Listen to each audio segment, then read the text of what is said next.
哋發現咧，其實身邊好多人咧，明明佢嘅歲數咧都係30幾歲，好似我哋咁樣啦。咁但係你話實際上面個身體年齡就好似50、60歲嘅公公婆婆咁樣咁嚴重咯。冇錯啊，聽過唔少嘅朋友都講，30歲之後新陳代謝慢咗好多啊。其實咧，所謂嘅都市病咧，好流行嘅，呢個都係一種警號啦。我哋就會想透過呢12集嚟到陪大家揾翻我哋唔見咗嗰份嘅健康。講真啦，以前我真係覺得病咧係老人家嘅事嘅，又或者咧成日要出入醫院嗰啲先叫做病咯。但係依家咧，好似啲病咧變到好年輕化咁樣。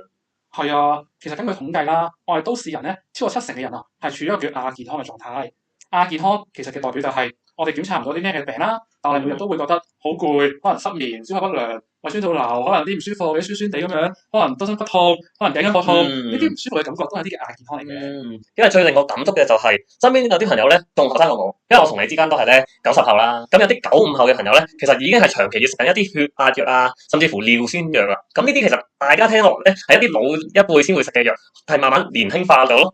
啱啊，其實咧，我真係喺醫院度做，都見到唔少嘅病人真係年輕化咗，好似30幾歲有心臟病，又中風，甚至係20幾歲已經有腎病，先要洗腎喎，長期出入醫院，哇，嗰種真係唔知點算。因為咧，呢個都係其中一種都市病最危險嘅地方嚟嘅，就因為佢無聲無息，就好似我哋每日嘅習慣咁樣，例如飲一杯珍珠奶茶，可能話宵夜食炸雞，呢啲唔同嘅習慣都係令到我哋有唔同慢性病嘅一個種子喺度。所以真係唔係嚇大家，而係想大家知道呢件大件事發生之前咧，要識得點樣去自救。我哋會講下可能好常見嘅火燒心，即係胃酸倒流，同埋可能心臟病啦、中風嗰啲嘅疾病啦。因為其實呢啲資訊可以俾大家有個好啲嘅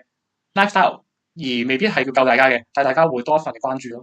仲有啊，其實我係最關心嗰啲咧，就係明明好攰，但係喺夜晚啊瞓極都瞓唔到嗰種失眠咧，同埋一轉天氣就會變到咁啊好嚴重，成日肥啲肥嗰種鼻敏感嘅症狀咯。呢啲咁重要嘅問題，我哋都會一一去解答嘅。咁每一集啦，我哋就會係用一啲最直接、最簡單嘅方法嚟到去講我哋唔同嘅疾病同埋點樣去處理。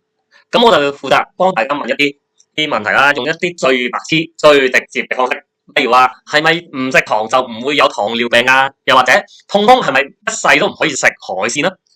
冇問題啦，呢啲嘅問題我都會逐一去解答。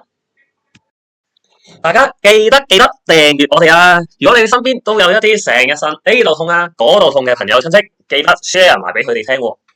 健康唔係等翻嚟嘅，係管理翻嚟㗎。